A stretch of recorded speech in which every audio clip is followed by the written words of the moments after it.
Welcome, ancient soul. You're here because you remember that wealth isn't something you chase, it's something you remember. This isn't strategy, this is frequency.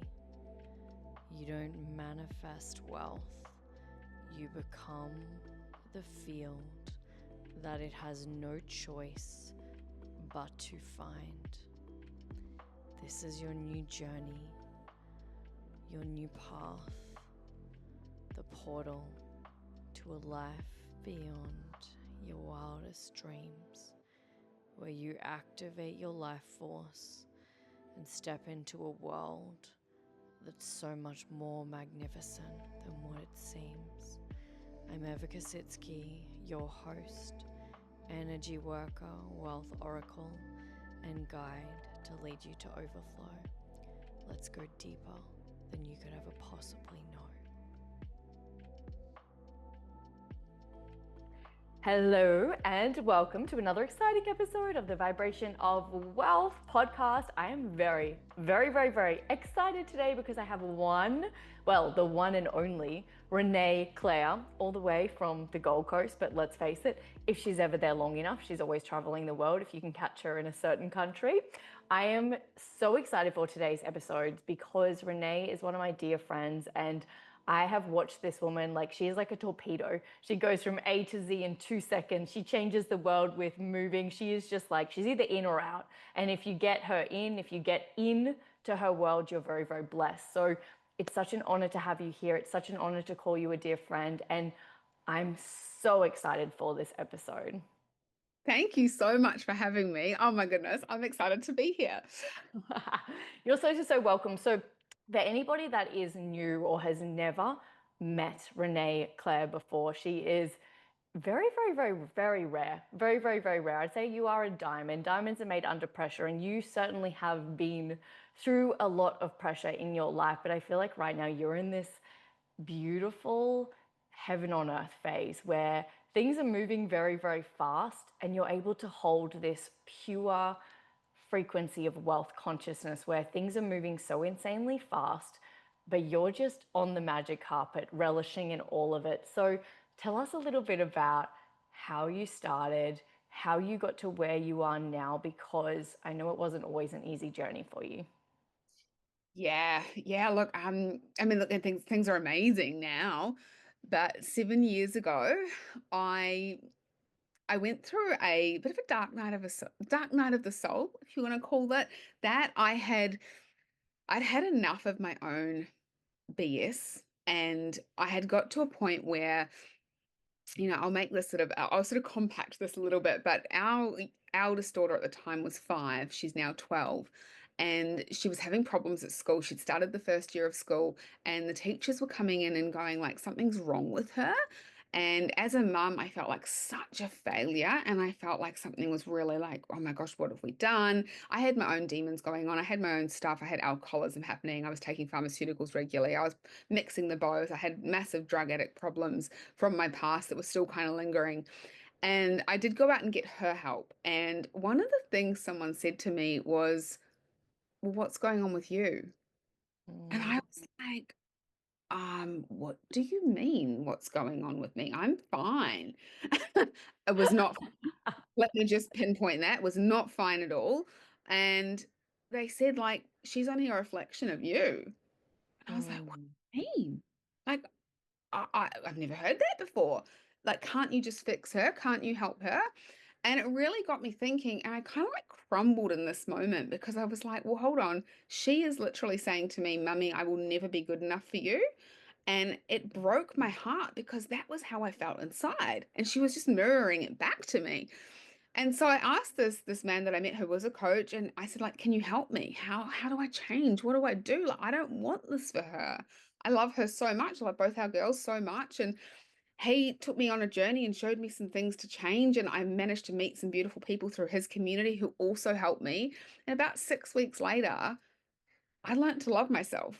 So I'd spent, up until the age of 30, 31, not liking myself, not thinking I was good enough, thinking I was damaged goods, from experiences that I'd had in my past and had multiple suicide attempts. I'd been through, you know, really darkness and rock bottom. And I sort of kept going to a point of I could kind of numb the pain with enough drugs, enough alcohol, enough sex, enough things that, would suffice me to a bit.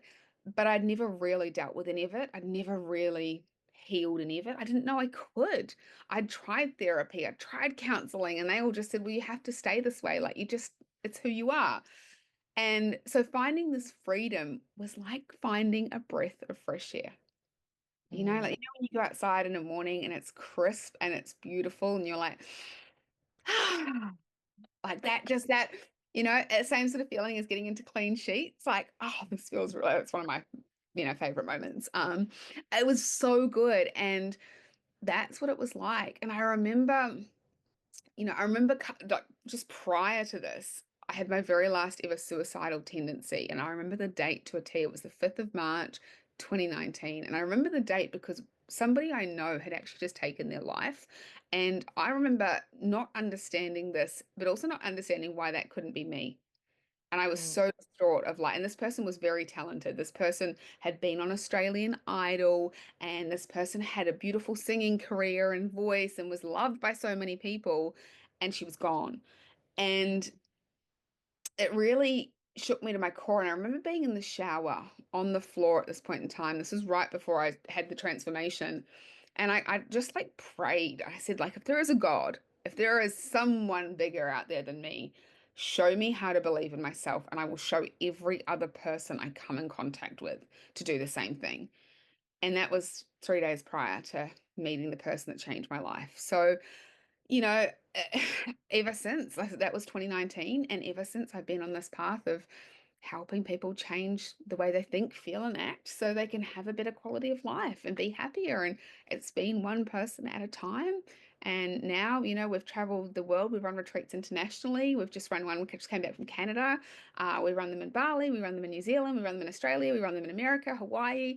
And we've been able to help people really learn to love themselves and have wholeness, and not based on what they were told wholeness should be, or not based on the house they live in or the car they drive, or their accomplishments at work. Like really deep fulfillment. And yeah, I can't help but do it now. I've got like this internal like, oh, let's go. Like, what are we changing? mm. Oh my So God. Yeah, it's such a crazy, profound journey when you can go back and actually pinpoint the date that your entire trajectory changed, like your entire life changed overnight on that one day, just because you were brave enough to pray or ask for support that was outside of you. And it's phenomenal. There's so many things rushing through right now because I want to understand how you got from this point to international global retreats, because mhm. we all have these moments where we get to choose again, and we always call it our rock bottom, or that moment where we're going on a completely different trajectory. But I know it hasn't been an easy journey, and that's actually one thing. Anyone that isn't following Renee, follow her, because I think one word that defines you to a T is authentic. You are so real and so pure, and you've never once pretended that the journey is something other than what it is. Like, it is a journey of contrast. And even though now you're in such a beautiful chapter, you always show the rawness and the realness. So for people listening in, when they get to that moment where everything needs to change and they know that they were called for more and they know that they need to step into their soul contract, how did that turn out for you? How did you find, because I mean, we both know better than most people, we're always pulled back to that subconscious program. We're always pulled back to well, why don't we just kill ourselves? It's easier than going through all of this. So talk us through a little bit how you got from here to here and how you became the success story that you are today. Yeah, I feel like it's a really big question, because as you know, there's so many little micro moments that come into play. And one of the things that I love to this day still is coming home to the foundations that we have at home. I love little things like my gym down the road. And it's I think I pay like $17 a week for my gym. It's fantastic, but it really like keeps me grounded, if that makes sense. Because we did take off quite quickly. And I think the moment that really transformed it for me in one of those micro moments was recognizing that it wasn't about me. And if I was going to be putting myself in a place of it's about me, I was in suffering. And the suffering wasn't helping me help other people. And so anytime I found myself in a place of suffering, and we sort of call it like suffering, like it's literally like a ring and you loop. And then there is a loop of like, oh, this is, I'm the victim and this is me and yeah, yeah, yeah, yeah. When you come back to and you can change gears and you come back to helping somebody else, that's when it all changes. And one of the things I actually say still to this day, I said it just this morning, and things happen very, very quickly when I say it. So I love sharing this is God, source, creator, universe, take me to who you need me to go to today. Mm, A really simple phrase. God, source, creator, universe, whoever it is you believe in, I say all four, take me to who you need me to go to today. Direct me. And within minutes, within hours, people are reaching out to me going, I don't know why, but I had this feeling to message you. Or they're mm, like, have you thought about running a retreat in Hawaii? And I'm like, well, actually, yeah, I've never been to Hawaii. That'd be cool. And so, like, I'm allowing other people to kind of plant the seeds within me to be able to serve. And the thing is, again, it's not about you. And we've run, we're about to run retreat number 17, I think it is, on the Gold Coast at the end of this month. And so we've run retreats all over, and some of them have cost us $30,000. Like it's been part of the journey. Like, we've learned and there's been things, but do we regret doing any of it? No. And people often like with the retreat side of it talk to us about, oh, there must be a lot of money in it. I'm like, it's actually not a huge, like that's not why we do it. It comes as a byproduct. The money does get to come as a byproduct, and you get to have a very high quality of life if you like that. Some people don't. I do. But it's allowing yourself to follow the nudge even when it doesn't make sense. mm, That for me is like, who am I to decide where I'm meant to be? Like, let's leave it up to God, source, creator, universe. And if like you being in Bali, you knew you had that nudge. You needed to get out of Australia. You needed to be there. There was things waiting there.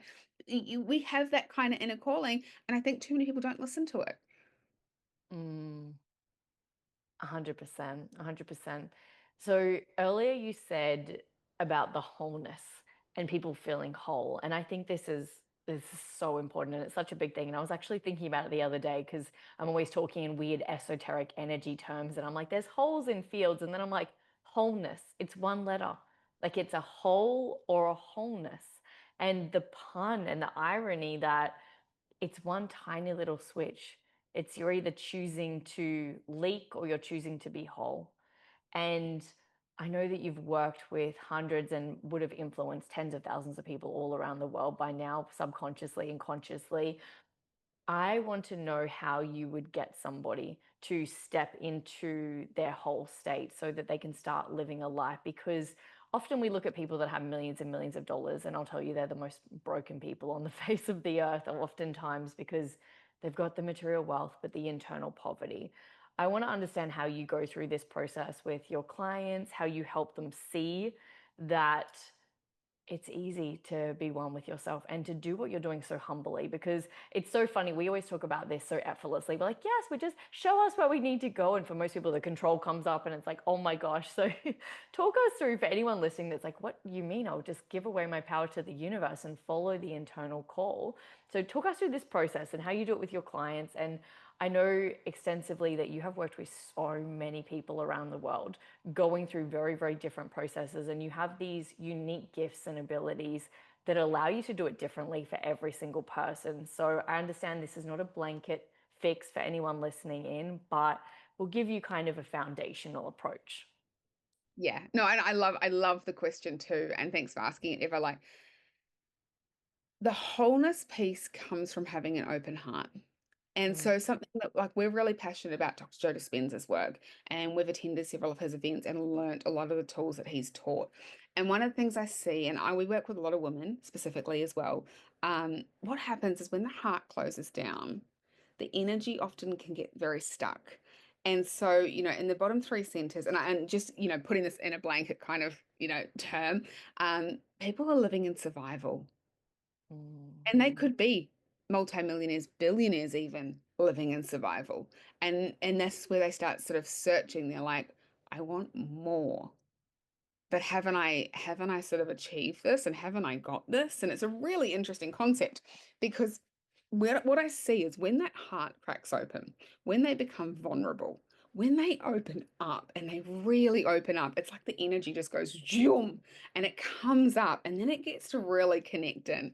And, some people refer to them as like energy centers like chakras, or, Dr. Joe refers to them as numbers more so because of, different beliefs and religious side of things. And it just keeps it really simple. And I love that. But, you're actually looking at the body as energy and everything's energy. And so I believe as like a coach, healer, mentor, our job, and specifically coaches, our job is to help somebody's perception change. That's it. It's so simple. And once our perception changes, and you and I have had these conversations so many times, because it is literally in a moment of perception, like that 2 millimeter shift, that 1 millimeter shift changes the way you look, you feel, you think about things, the way you hear things, and you can't unsee that. You can't unknow that. And so with an open heart, it allows you more opportunities, but because of people's pasts and past relationships and past stories, and like you said, like the unconscious programming, that's when the heart closes down. And too many people don't even know that they have their heart closed down. And it's like one of my key things that I work with on people is receiving, is really receiving. And, we sort of start by like looking at what they're currently receiving and where they can receive more. And it can be little things like, and we say little things, but I look at like receiving a coffee because somebody buys you a coffee, or somebody, in the line when somebody does like the pay it forward thing and you go in, they're like, oh, that coffee's paid for. And you're like, some people just like will brush that off. And it's like, well, hold on a second. What's the difference between that and $10 million? Nothing. There is no difference. And it just depends on how you feel about it. And are you open to receive it? One of my key tips for this, and I just did a reel on this yesterday. I love it. One of the things I've done for years is because gratitude is the ultimate energy of receiving. So when you're in gratitude, your heart's going to be open generally because fear can't exist at the same time as gratitude, which is something insane. Like, but it's cool because it can't. Like, you're in gratitude. How can you be in fear? Gratitude outweighs fear, which is perfect. And so then if you're in gratitude and you're receiving and you're saying thank you for something that hasn't yet happened. So say, for example, I was saying, thank you. I say, me and you want to go to Dubai, for example, and go on a girls' weekend and go on a shopping spree and do our thing and, go and do that. Thank you for an amazing weekend in Dubai with Eva. So I'm saying thank you for something that's already happened before it's happened, which means it's then done. And there's no separation between that thing and me, or there's no separation. And so you're already like, well, yeah, of course that's done. Like, and then like what you said about letting go, like again, you're not in control. You're not creating, very different things. But not being in control means that you're open to the possibilities. That's my take on it. And that's like how I work. I'm like, thank you for this. And it comes in within minutes sometimes. I'm like, oh, so that was fast. Okay. I love this so much because I'm the same. I'm like, thank you for my private jet. Like this is already done. Like I'm so delusional, and not even delusional. It's manifest. It's in a fifth dimension. It's just not in the third dimension yet. Like it's there.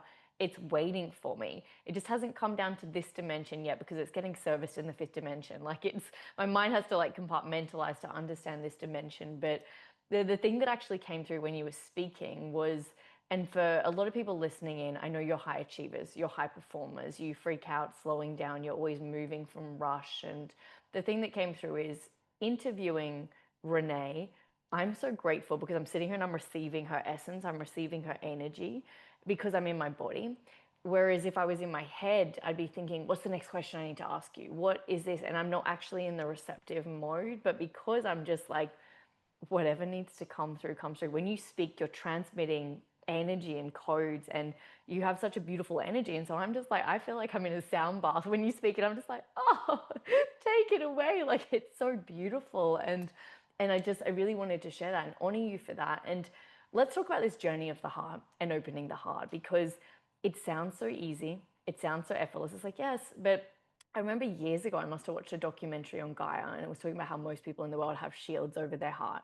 And however you want to see it, it's so true. It's like, what, in your experience, what blocks the heart?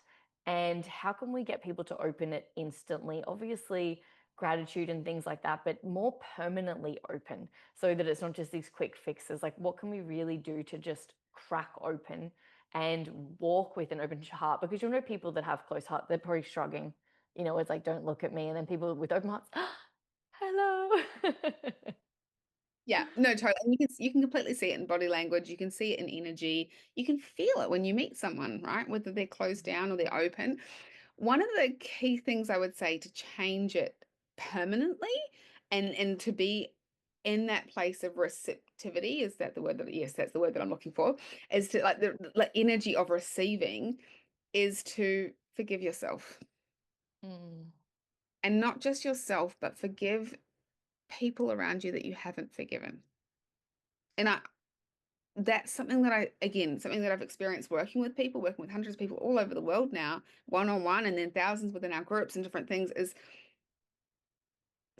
when we get so hell-bent on holding on to the past and holding on and like, you did this to me and this was not fair and I'm angry at you because you made me feel, even me saying it, my hands go like this, my body changes, like, my face changes, and there's frowns that come in, and it's like, why is that hurting? Mm. It's only really hurting you. It's not hurting, one of the things that one of my mentors talks about is he's like, cool, put your boss in a rocket ship and send them up to the moon. And then what? Who are you going to blame then? And you're still going to be in a place of like, yeah, but that boss treated me really terribly. And, they didn't give me the pay that I wanted and yada, yada, yada, or whatever it is. And it's like, well, hold on. It's all us.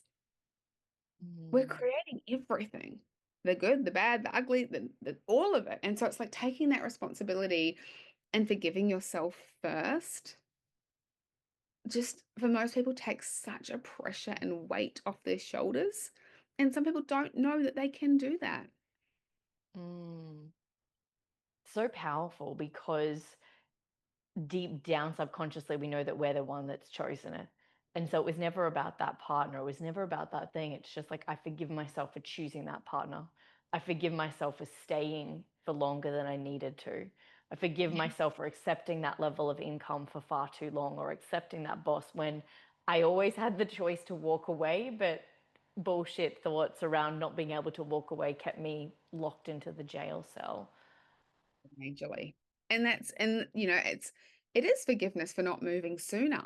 For, I think it's an interesting time that we're in at the moment, in my perception of, the world slowed down 5 years ago.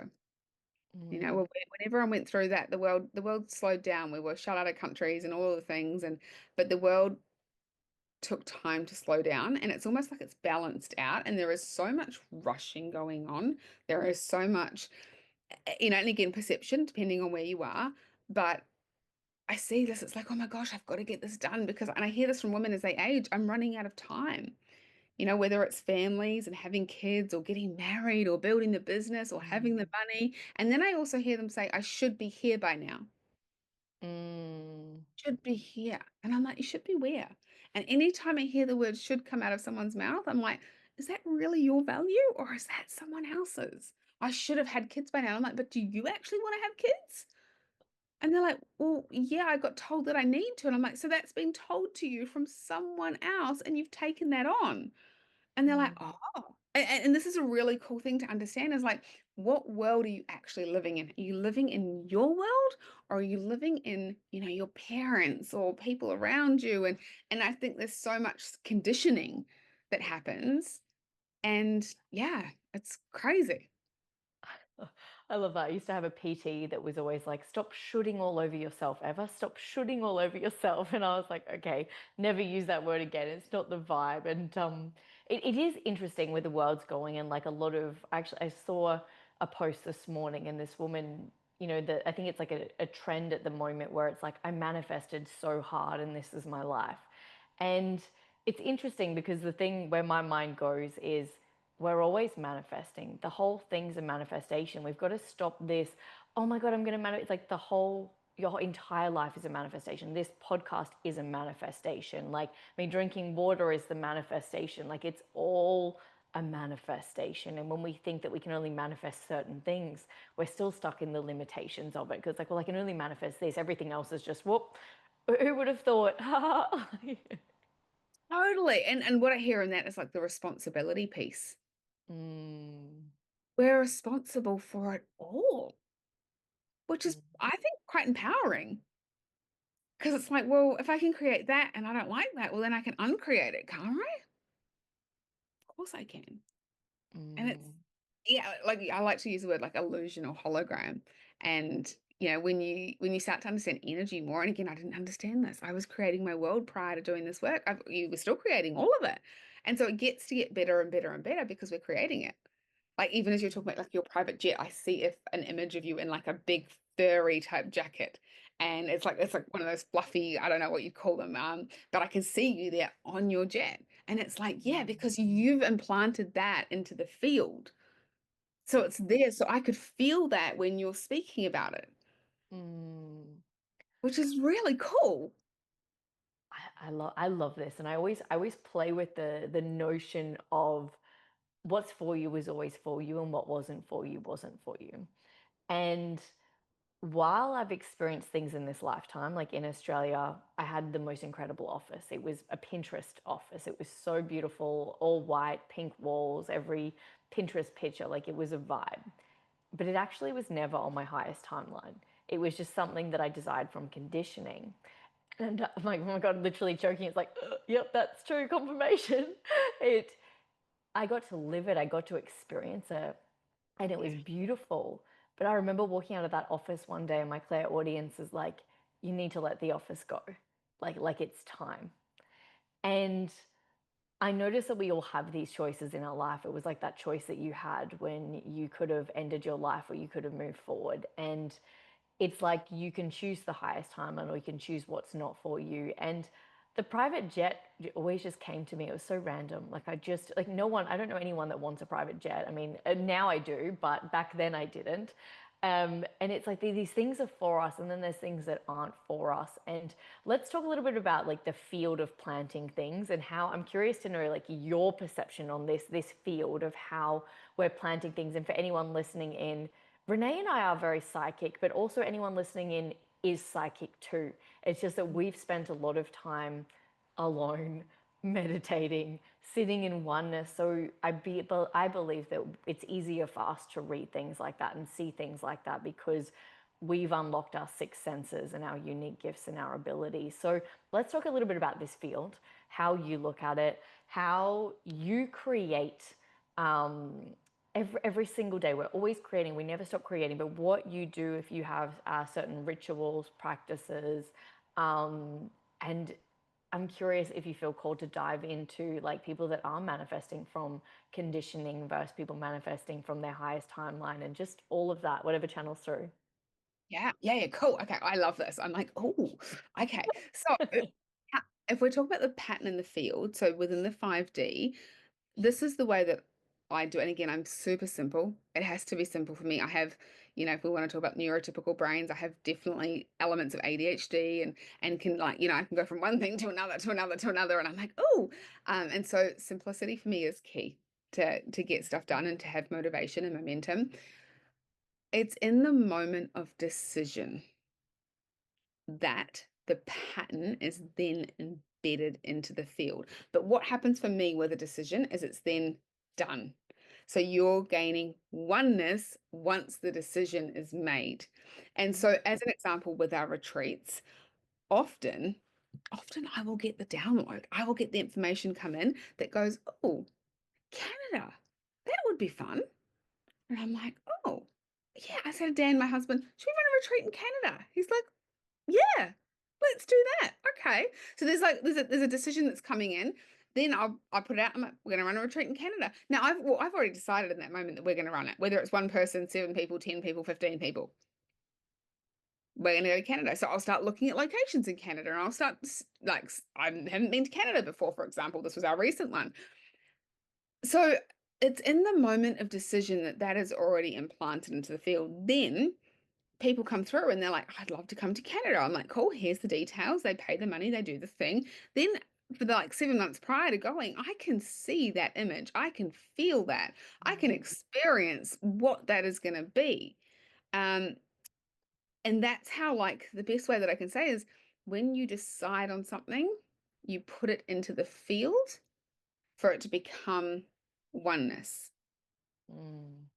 Right? And it gets, and you draw the experience to you. One of the things I talk to our clients a lot about is not using the words necessarily like goals, which there's nothing wrong with that. I use the word more experience. I'm like, what do you want to experience? Yes.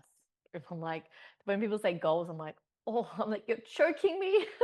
Yeah, you know, I feel a bit like that too. I'm a bit like, oh, just because it doesn't align for me. But I remember having a coach once, and it was a similar thing with that on wording, and she was talking about budgeting, and I was like, "Ugh, ugh, ugh, ugh, ugh." But if you use the word planning for me, I'm like, cool, I can plan. No worries. Right? Did you get that? I'm the same. I'm like, budget. Budget. I I'm like, can't even. I don't want budget meat from the supermarket. And I say that with love, like everyone to their own, but I'm like, oh, like, no, no, why? And because that's my association to that word. And I totally get it. Some people love that word and that's fantastic. And, you know, everyone to their own, but you can change the word out. And so that's what I do with goals and experiences. It's like, what do I want to experience? I love that. That's, yeah. And making that decision, and then that gets to be so I'm looking at my, and where I am here in my office here, and looking at a photo that I've got on my, what do you call that thing, the stand, and it's of me and my sister underneath the Eiffel Tower. And I took my sister to Europe for her 30th back in March, and we went, you know, into 8 cities. We went to London, Paris, Rome, Venice, Germany. We went to Amsterdam. It was an incredible, incredible trip. And I got this photo of us underneath the Eiffel Tower in here for me to look at.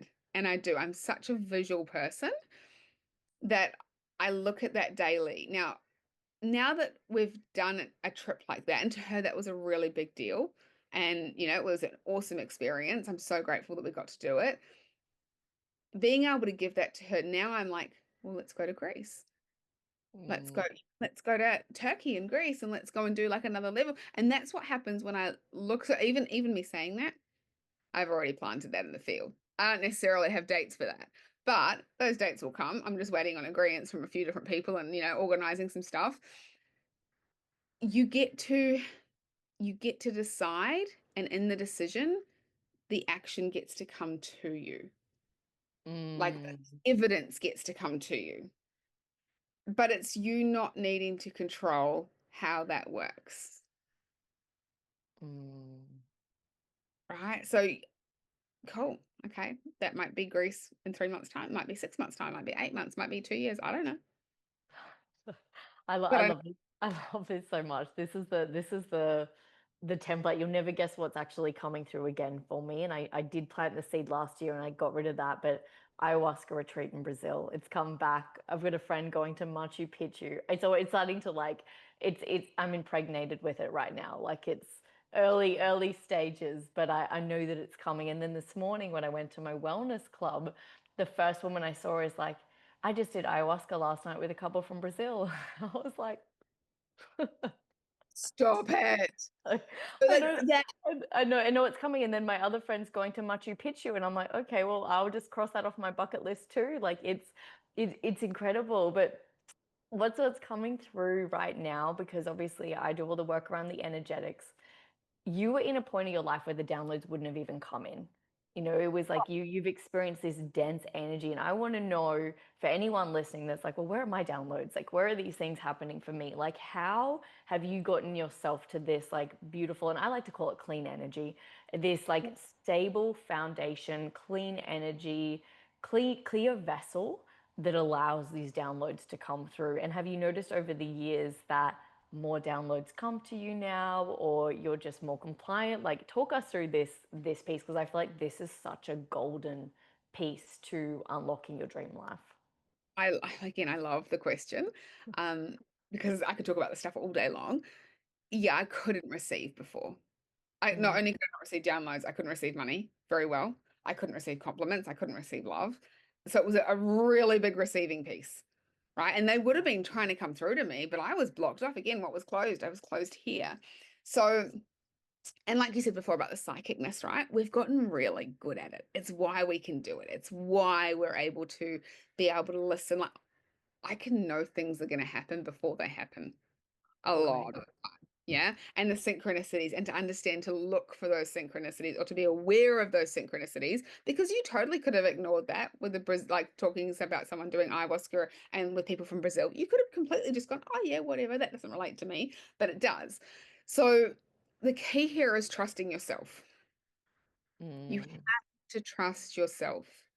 And this comes from like the next step from forgiveness. Forgiveness is the first piece. Then you step into trusting yourself and stacking the evidence that you actually do trust yourself. Now, I know this is kind of a bit like interesting way of doing it, but I talk to people about like, hey, do you trust yourself to go to the toilet? Do you trust yourself that you're not going to sit here and pee your pants? Yeah. I mean, I hope so. I do, and I'd either try and hold it or I'd be like, hey, I've got to go to the bathroom. Like, but you've got an element of like, hey, I'm trusting myself. Do you trust yourself that you're going to feed yourself? Do you trust yourself that you're going to pay your bills to keep the roof over your head and do the things? Most people do. So Mm. you stack the evidence of where you've actually trusted yourself. So then you go, oh, I am trustworthy. I do trust myself.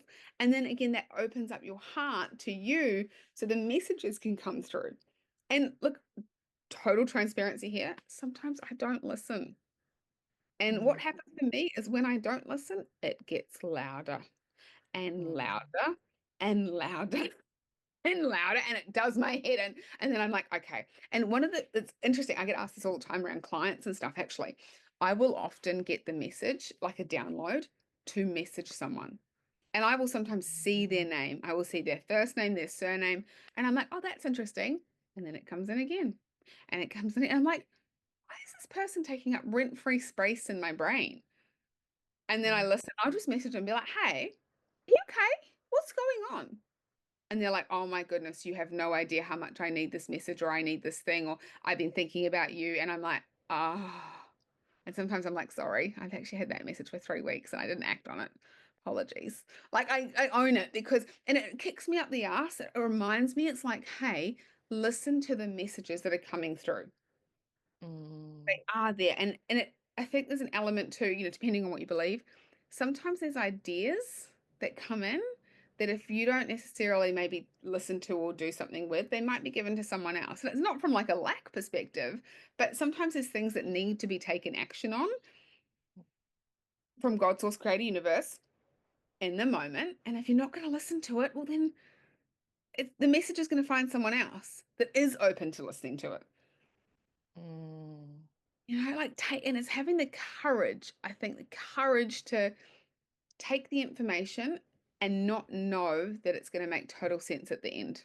Because it will, but in the moment it might not.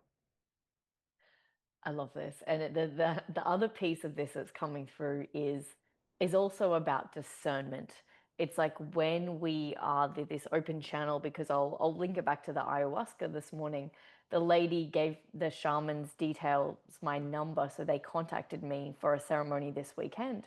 It doesn't feel aligned for me to go to a ceremony this weekend because I look at it like sacred medicine and I'm like, I'm not prepared energetically, emotionally, physically. Like I'm going through my own purges right now, parasite cleanses and things like that. And so I'm curious how you use discernment because sometimes and I believe our spirit guides and things, they don't speak English. They don't communicate the way that we communicate. It's like this is the message. And it can be we need these high levels of discernment because it could be when you're vibrating that high and all this information's coming through because you're magnetically pulling it in. It's like getting right with the message. And it could have been that I'm meant to meet those shamans when I go to Brazil because they're from Brazil. Like there's all these interesting pieces. So I'm curious how you use discernment with the messages when it's like caught you off guard because there's always the shadow to this piece. Totally. And I think the Aya is a great example of that because you could totally just say yes. right? You could go, yep, and you might not be in the best physical place to actually be going. Um, Again, I don't really believe that there's a whole right or wrong way, and it's up to you, and it's about how you feel about it, right? It's Mm. experience. So for me, I'm a sacral generator 2-4 in human design. I will check in with my gut. I will always, and I've trained a lot in 3 levels of human design, so I talk to my clients a lot about this too. But I will check in, and my gut will tell me it's like, and it's listening to that. So I did this only recently, actually, with my beautiful sister, who I absolutely adore. And my niece was playing in a netball tournament nearby. And I'd said, oh, we'll come down on the Sunday. We'll come down and see. And I messaged her and I said, hey, how busy is it? And she was like, it's chocker. She's like, the streets are like packed with cars, like it's full on. It was hot out there. And I just went, mm-mm, nope, Mm. not for me. And I said to her, and now she wasn't overly happy with my response, but I was like, hey, I love you. I'm going to come watch my niece play at the regular netball courts on a Saturday morning instead. Tell her good luck and that we love her, because I know me. Now, this was a Sunday, and I know the way I respond. And when there's too much happening sometimes, and I'm not in a place to do that, that will take me 2 days to recover. Mm. And it's not worth it for me. I know that from a past experience. And she can be angry at me, or people can be pissed off at me, or whatever. I need to understand how my energy works and what's going to align for me and what's not. And you get good at being okay with people not being happy with your choices. You have to. That you're phenomenal at that. You really, really are, and I've definitely become phenomenal at that the last couple of years. But if anyone gets around Renee, gets the opportunity to be close to Renee, your dark feminine, your boundaries, you're just like, no, like when I say it's done, it's done. And it does serve you because it contains your energy. And it's so true, like 2 days to recover, it's not worth it. You don't need 2 days of recovering. That could have been another retreat download or this download or that download. That could have been 100 people helped. Like Mm. that energy. And that's what I think about is like, what am I here to do? And I know what my mission is. I know what my purpose is. And my sister was okay. She was a bit pissed off to start with, maybe, but she was okay. Like, she's not going to not love me because of that. And I think that's the thing that people create in their heads is by not being the person for family or their partners, or, like I see a lot of people pleasers. And I'm like, but Mm. whose detriment are you people pleasing? What happens when you get to your deathbed at 80 or 90 or 100, depending on how long you live? And what are you going to look back to your 40s or your 30s and you were people pleasing all the time? Like, if that. I did it in my 20s. So, and I was a very, very sick human being from doing it. And I won't put myself there again. I value myself too much now. Um, what's that saying that they have? Like, they're in your life for a reason, season, or lifetime. Yeah. Like I still kind of think about that. And I'm like, again, relationships end.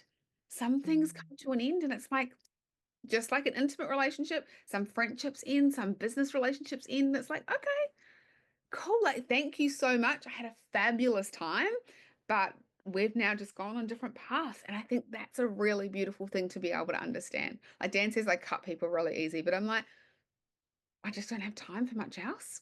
I know you're a bit like that too. It's like, hey, like, I'm the same. I just, yeah, like one strike you're out. And it's not from a wound, it's just deep self-love. Like it's just, if you say you're going to do something, you don't do it, you're out, you don't get access to me. And it's just because our clients invest so much to be in our space, to be in our energy. So why would we let somebody that can't even do what they say into our field? Like it's like you practice what you preach, you are who you say you are.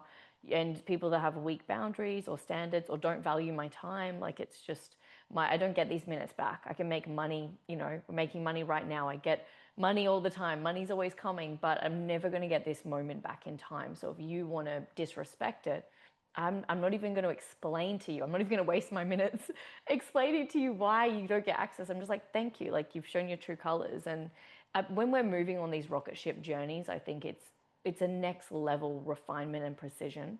And we don't have time to explain. It's just like precision, refinement, precision, refinement.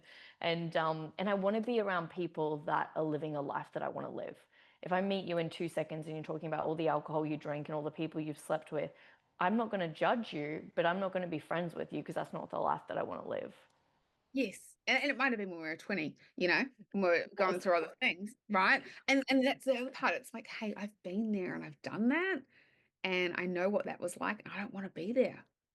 I got myself 1,000%. I got myself out of that. So I think, you know, and it's an interesting one because I used to feel bad or guilty when I would go through this, but you go through it enough times and you're like, hey, who matters? Who matters at the end of the day? It's like, and I look at this for our, even like Dan and I talk about this within our relationship. It's like us first individually, then it's us as a relationship, and then it's the kids.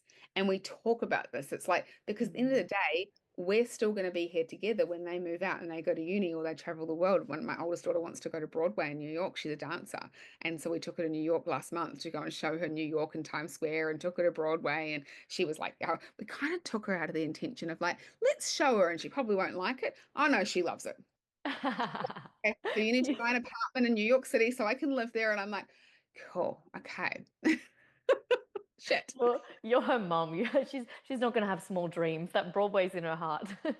I know, and she is obsessed. Like she is like she dances 24/7. So, and it's an amazing thing. But that's, you know, also part of like why I wanted to create this. I wanted to show the girls the world. I wanted to show them what they can have, but also being the embodiment of, hey, like you said, I'm not going to tolerate someone that's going to disrespect my time or my energy because I don't just respect my time or my energy anymore. And if Mm. I'm attracting that in, then there's something in me that is there around that, right? And again, not perfect by any means. I'm human, you know, as Dr. Joe Dispenza says, and I love the way he says this. Poor kid, you forgot. I forget sometimes. I'm like, oh, Dan, I forgot. I forgot how powerful I am. He's like, yeah, I've seen that. Oh, I'm like, oh, okay. Yeah, let that one slide. I don't know if you kind of experience this, but sometimes I can be quite spongy, and it's a great thing, but there's a shadow side to that too. You know? I'm very spongy like it, and not in a because the reality is us. You know, we're seeing who we are. And this is why I don't want to be around people that are doing things that I don't do because I know awake because when our energy is so open, it doesn't matter how much we protect our energy. I'm always sealing my energy, but my subconscious mind thinks that I am you. So of course we're going to start acting in rhythmic sync with the people around us. So I desire to be around people that are making me better and traveling the world, doing interesting things, speaking of big things, and then I'm like, oh, cool, like we're at home, and but that's why this boundary piece is so important because it Oh, will like, will we're animals at heart on this planet, as high level as our consciousness is, we're still animals, we're still primal. 1,000%. And we still need people around us. We need connection. We need community. And the thing that I love, like in having friends like you as well around, is like you call me out on my shit. You'll be like, hey, even when we hung out in Bali recently, a few months ago, you're like, hey, just the way you said that with Ruby, you could look at it like this. And I was like, thank you. I hadn't seen that. I was being super overprotective with my young child. And I was like, yeah, no, completely like, but unless someone's going to actually call you out, I love that. And because I'd do the same thing for you, if I saw something, I'd be like, hey, Eva, just, take it or leave it, but here's something. And I respect that. And not everybody can handle that. And I say that with so much love, but, it's like, hey, again, responsibility. 100%. And we value growth. It's like, and in those moments, and anyone listening in, like, if I was to call you out, and I've done this before, you call someone out, they can't handle it, and so they block and delete you, and that's so fine. They're not ready for the truth, but we value growth.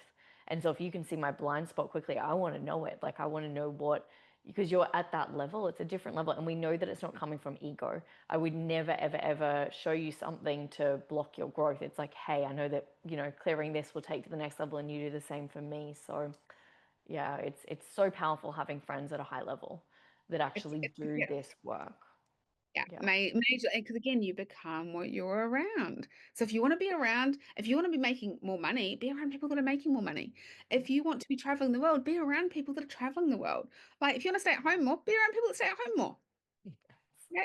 You want to smoke cigarettes, be around people that smoke cigarettes. Like we was having this conversation so random that I just mentioned cigarettes, which is an interesting thing because I used to smoke a pack a day from the age of 16 to 24, and I stopped when I got pregnant with my oldest and have never looked back. And I couldn't think of anything worse now, with what I did to my body then. But Dan said something to me the other day. He goes, "Hey, seen like anyone smoking that looks happy?" And I was like, I hadn't thought of it. But now, and we don't have a whole lot of it in Australia. I don't know if it's like a culture that's kind of being phased out, but I started to look and I'm like, I've not seen anyone that smokes cigarettes that looks happy. How interesting. And I'm like, when I used to smoke, I wasn't happy, not by any means. Because again, it's like a vice, right? And I think there's something to this, and this is, what I did with cigarettes, alcohol, partying, all the things, drugs, was I was trying to fill the void inside of me that I didn't know that I could fill. Like when you're whole, you don't look for filling anything. You're not coming from lack. And so you're not needing the vices outside of you, the drinks, the things. And even now, like I will have a glass of wine here and there. We had a beautiful glass of Bailey's and we were together with some ice, and it was a beautiful experience. We had one glass. We weren't sitting there pounding a bottle. Like, no. And I think it's really the experience that you have, but I don't need to sit there and have a bottle to numb my pain. And one of the things I learned to do was to check in with myself, was because people say to me, like, how do you still have a drink here or there? And I'm like, because I wanted to be in control of it myself. I didn't want to be out of control. I wanted to have my own intentions around it. And I like didn't want to use it as a numbing mechanism. But if I was having a beautiful lamb roast or a steak and I wanted to have a glass of red wine, I absolutely could, because I wanted to have that freedom and that choice, because I value that. And so I look at it of like the emotions around it. And if I'm emotionally feeling a whole lot, then going for a glass of wine is not the way to go. Yeah. Going for a walk and having some water, or having a meditation, or talking to somebody, or having a shower or a bath, or just changing my environment and actually being with it rather than suppressing it. So yeah, total side note, but that's where that went. I love that. I love that. So there's so many people that are out there listening in that still have so many vices. And so I think it's so important, because it's like, it doesn't matter. I've worked with clients that are making $20 million a year and excessive alcoholism. And it's like, you would be making billions of dollars a year if you stop drinking the alcohol. And again, it's not making anything in this reality wrong. I always say to people, like, if you desire the glass of wine, the glass of champagne, go for gold, enjoy it, make it an experience, make it a ritual, make it something that's sacred, and sip it slowly and taste it and enjoy it. And that's when it's beautiful. But when it's like, oh God, like, gotta keep drinking, it's like, okay, like, you're not whole, you're operating from lack, your nervous system's not okay, it's trying to stabilize in unhealthy ways. And that's when we just, yeah, out of balance. But I think what you said was so beautiful, so to a point. So we're rounding up. We could literally talk for 20 Yeah. hours. Like we always we get into our little rampage. You guys would have already noticed we go off on tangents, but I feel like we've really taken people through a really beautiful transformation today. And I'd love to know, what is the one thing that's channeling through you right now for everybody listening to this to help them upgrade and really live a life beyond their wildest dreams? Do the work daily. And when I say do the work daily, overcome yourself daily. It's, I've got an era that I would say I'm in at the moment, as I'm in a bit of an earned era. I've earned my way here. And it's an interesting thing, because the way I used to look at earning was like hustle, right? And so that's how I was programmed to think of earning. So for a long time, I was like, I don't like that word. I'm not a fan of that because I don't like hustling. But it's doing the work daily. It's doing the meditating daily. It's taking care of your body daily. It's, making sure that you have got the vitamins that support you, that you've got maybe support of a coach or a mentor or a group or people around you that guide you. That's the work. And I've spent the last 6 years, day in and day out, doing that work, doing it, whether that meant taking a 2-hour nap some days, whether that meant being in my bed crying for an hour because I really needed to do that. Whether that meant jumping on the plane last minute and going to Bali for 5 days on my own or a week on my own, I would do it. And that's, figuring out business stuff, doing things that I thought was hard, overcoming myself time and time again. And that's where I talk about like the earned era of, we've built foundations now. I have circuitry for that now. And so, but do I still have to do the work daily? You bet your ass I do. Yeah, like it doesn't stop. And again, not hustle work. I'm talking about the inner work, loving myself daily, being kind to myself daily, remembering that I'm a woman and not a man daily. Like Women don't have a 24-hour clock like men do. We tend to have a 28-day, 30-day cycle. And as we age and there's other cycles coming in and other things, like it's a game changer. Men work on a 24-hour cycle. So we have different bodies. And I think that's the work to remember is like, we're here to receive. Mm. And it's not an overnight, no one's an overnight success. You don't see people go through. We do because we surround ourselves with people like us, right? So we know what we go through. We know what that dark night of the soul's like.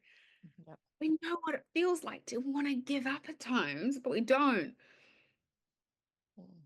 And like I think that's it, is keep going. Keep going. I love that. I love that. And I always love how you say circuitry. Like I think it's so important. I always look at it like the foundation needs to be stable and you're truly an embodiment of what you preach. I love everything about you. I'm so excited for everyone to come and follow you. Where's the best place to come and find you, come and stalk you, come to listen to your beautiful work? Yeah, come on to Instagram at I am Renee Claire. You're probably going to find me best there, or on Facebook at Renee Claire Coaching on Facebook. But yeah, come on in. I mean, I'm on there most days. However, I tend to show up on. This woman, just check out her stories. Like I get halfway through, I'm like, oh my gosh, she's a powerhouse. Like, just like Dan said that to me today. He's like, "Have you sat and actually looked at your like? There were 20 from yesterday," and I was like, "Oh, didn't realize." And think that's there my were entire. 327. No, it's honestly, I think your breath of fresh air. It's tuning into a frequency that not many people on the earth get access to. So I think it's such a beautiful gift that you give to the world every single day. So it's such an honor to know you. We're going to pop everything in the show notes below. Thank you for being here and thank you for your energy, for your essence, for your presence, for all the work that you do. I love you. I see you. It's such an honor. Love you too. Thank you so much for having me. So welcome. Thank you for being here today. If you feel activated from this episode, please leave us a like, please hit the subscribe, and please share whereabouts in the world you're viewing this from or your biggest takeaway. It's such an honor to serve you today and remind you how powerful you truly are.